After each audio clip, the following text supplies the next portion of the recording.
Greetings and welcome to In-Depth. I'm Dike Rostant. It was recently announced that a national suicide prevention program will be commissioned shortly, similar to the parenting program. Now, to speak to the Suicide Prevention Call Center, we have its manager, Simone Alexander-Jakie, and Family Service Social Worker, National Family Services Division, Ministry of Social Development and Family Services, Farisha Mohammed.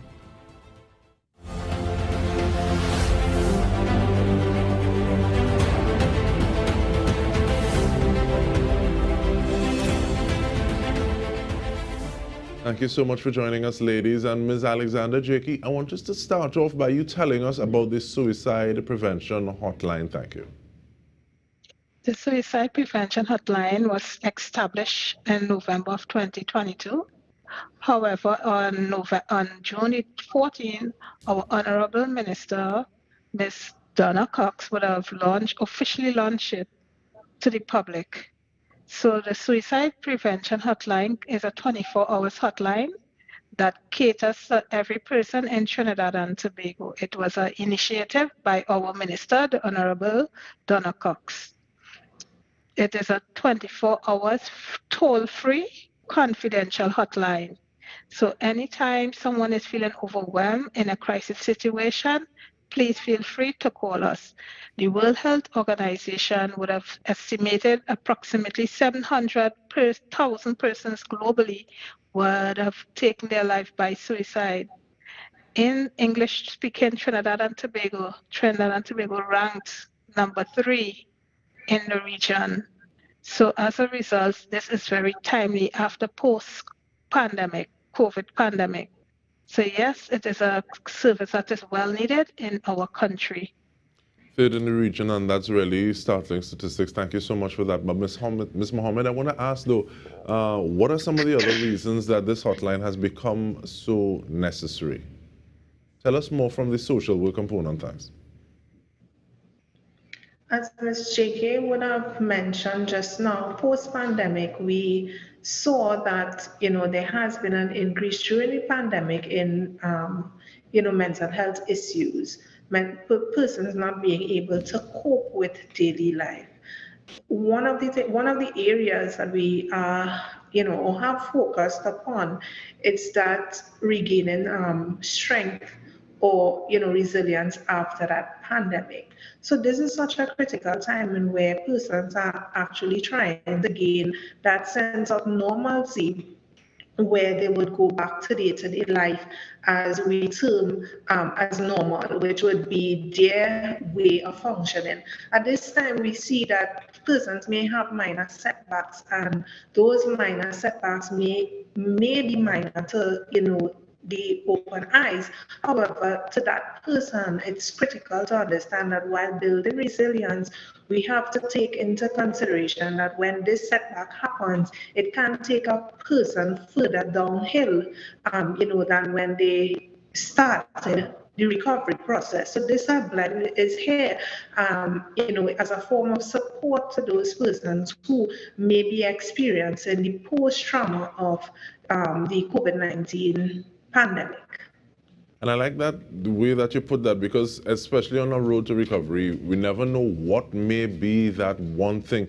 Because something that I may find very almost inconsequential, maybe the straw to break the camel's back in another situation. But when someone calls that number, Ms. Alexander-Jakie, first of all, I guess we should ask what the number is, but who answers the call? Is it a matter of they have a special area of expertise or training? So give us some of that information, thank you. So we have on staff or on board active listeners, and they are university trained in social work, psychology, and counseling. They are here, their role and function is to listen to our callers, and then we have a robust referral system where we will if the clients need further intervention, we refer them to the different stakeholders, if it's internally the ministry or externally to any other stakeholder that the client may need that service. So again, our number is 800 COPE, COPE 2673. And in terms of, is it a matter of prior training or decision that, okay, well, you made the cut and we're going to have you on that line being 800 cope, and we want to build capacity, we want to train you further. Is there a process in terms of helping to develop the skills of that active listener?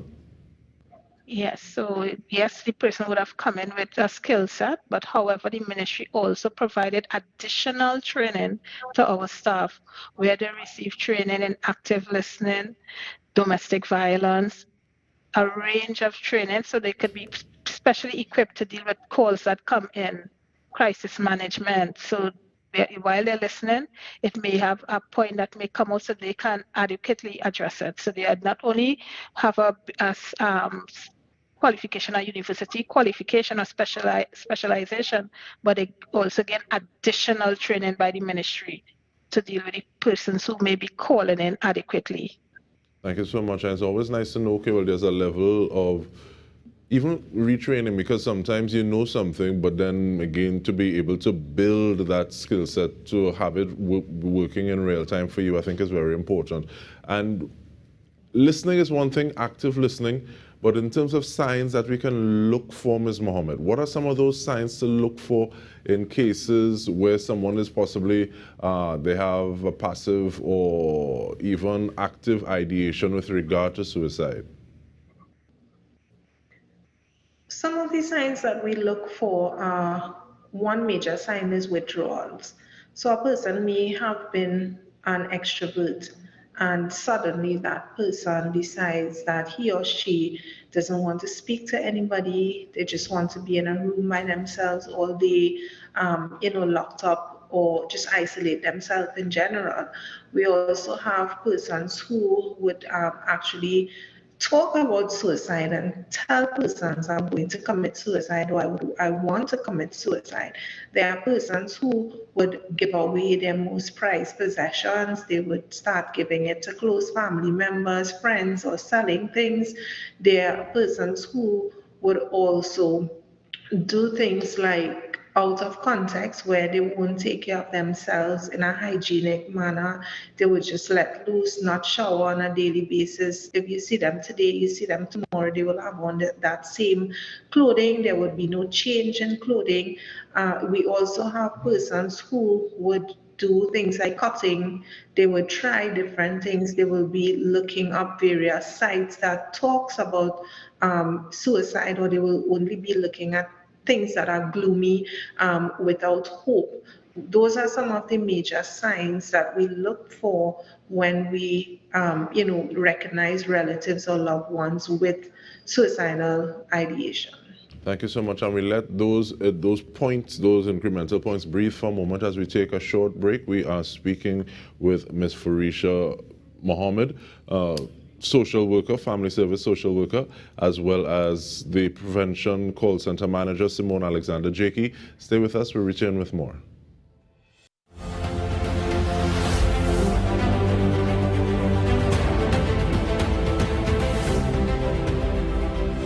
Welcome back. We are speaking about suicide prevention, specifically the prevention call center. Remember that number is 800 COPE 2673. Doing so with a family service social worker, Ms. Farisha Mohammed, as well as the call center manager, Simone Alexander-Jakie. And just before we took the break, Ms. Mohammed, you gave us some signs to look for. No man is an island, no person has all the information. But in terms of some of those partner agencies that the ministry will work with, possibly make referrals to, when you see some of these circumstances, who are some of those people that are with you in this work? So we do a lot of partnership with the Ministry of Health where suicide is concerned, because while we may be able to, do talk therapy with persons who are depressed and exhibit suicide ideation, what we try to do is make sure that a proper evaluation is done so that we can, ascertain whether or not that person has some sort of mental health issue. So what we usually do is we will refer those persons to the wellness centers. As long as you are over the age of 18, they are referred to the wellness centers at the Ministry of Health. If you are under the age of 18, we send them to the Child Guidance Clinic, where a medical evaluation would be done to assess the mental capacity of that person. We also collaborate with the Ministry of Education, where we collaborate with the school social workers to implement programs that are geared towards school age children. We partner with also NGOs, FBOs, and even those are some of the main government and non-governmental organizations that we do partner with in order to address the issue of suicide. What we also do is under the National Family Services Division, we implement it in all our programs. So we have some outreaches where on a yearly basis we host a televised program, as well as we host radio programs. We also do parenting workshops and other workshops throughout Trinidad and Tobago, where we drive home the prevalence of suicide, even though in some instances it's still a taboo topic, but we try to instill it in all our programs so that we would be able to reach the general public at a community, not only national level, but also a little more intimate, where we go into the communities. Thank you so much for that. And Ms. Alexander-Jakie, what kind of specific interventions are available to people who are calling 800 COPE, calling 800-2673?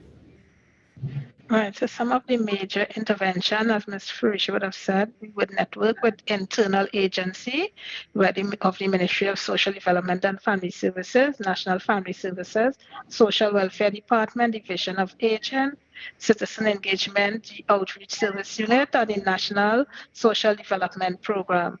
Externally, we liaise with or network with Trinidad and Tobago Police Service, Gender-Based Violence Unit, Victim and Witness Unit, the Ambulance Service, Children's Authority, and shelters, etc.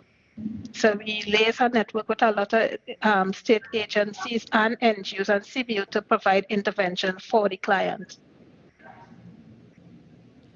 And looking at those, I know I'm not asking, it's a confidential line, but November 2022 to now, what kind of calls are we looking at in terms of receive through the hotline? What are some of the data sets that you're working with in terms of, and how does that help to treat with some of the instances?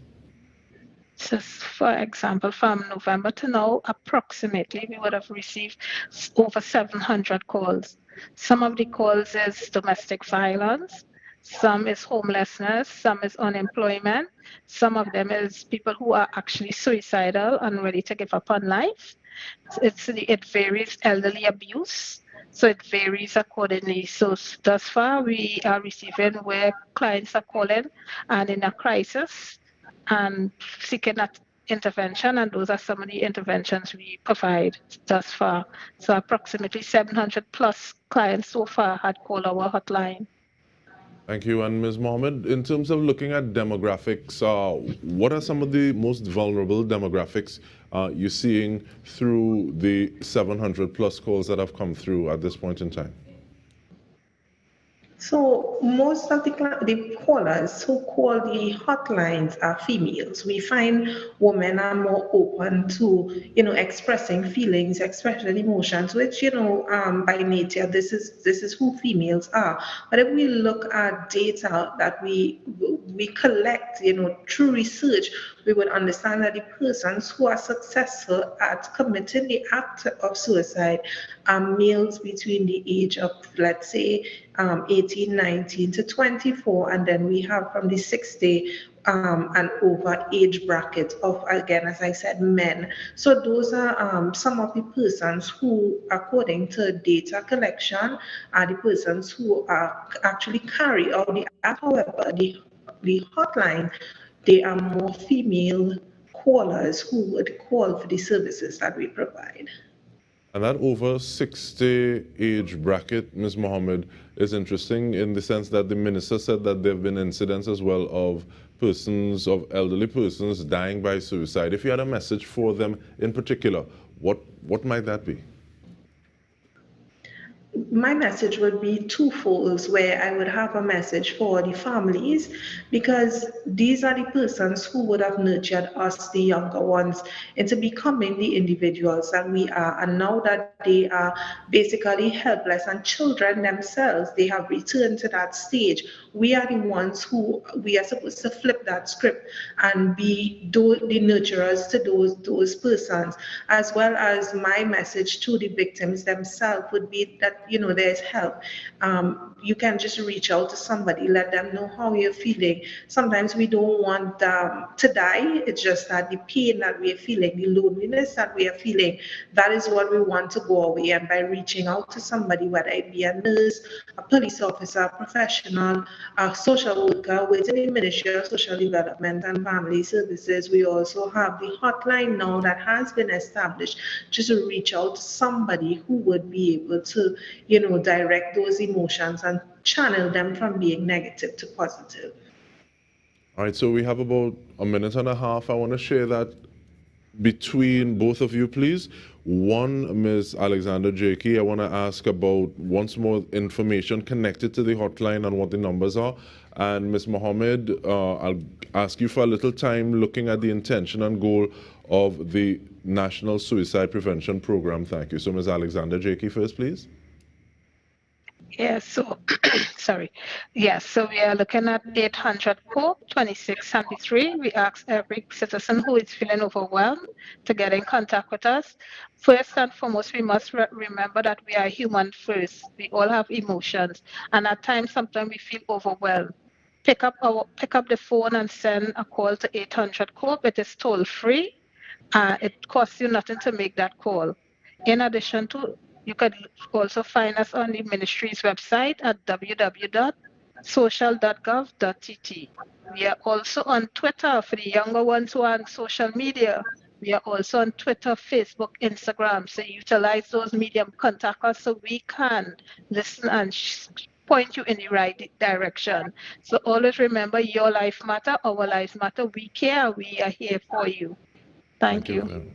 Thank you very much. National Suicide Prevention Program, Ms. Mohammed. What's the aim of it? As I said earlier, we not only do intervention on a national level, but we try to get a little more intimate with the persons, our citizens of Trinidad and Tobago, and letting them know about services that are provided under the National Family Services Division. So the aim of that program would be to go into communities, sensitizing them about the signs that are related to suicide, the places that they can access help, and who and what is needed in the event that a professional may not be in that atmosphere to carry out such duties. Thank you so much, Farisha Mohammed, as well as Simone Alexander-Jakie, for the work that you're doing and continue to do. On behalf of the entire TTG News team, this has been In Depth with me, Dike Rostant. Thank you so much for joining us.